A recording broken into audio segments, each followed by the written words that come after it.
In today's video, I'm going to teach you how to disable sound notifications on WhatsApp Web. If you use WhatsApp Web while working, studying, or simply browsing on your computer, sound alerts can sometimes become distracting.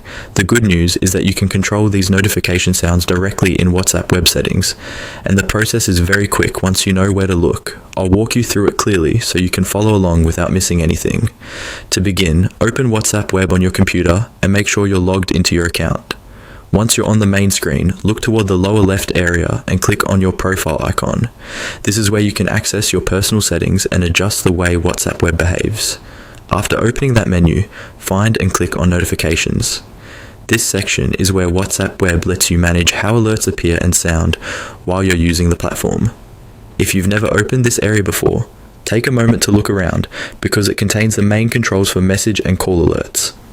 Inside Notifications, you'll see different options related to the types of activity you can be notified about.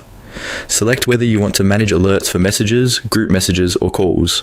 This is helpful because some people want to keep notifications active for one type of communication, but make another type less disruptive. For example, you may want to stay aware of direct messages but avoid constant sounds from busy group chats. Once you choose the notification type you want to adjust, look for the play sound option. To disable sound notifications, make sure this option is turned off. If it is currently enabled, click it so the sound setting is no longer active. This will stop WhatsApp Web from playing an audible alert for that type of notification. If you want a quieter experience overall, you can repeat the same adjustment for messages, groups, and calls so no sound plays for any of them. This is especially useful if you keep WhatsApp Web open throughout the day and prefer to check messages visually instead of hearing a sound each time something comes in. And that's it.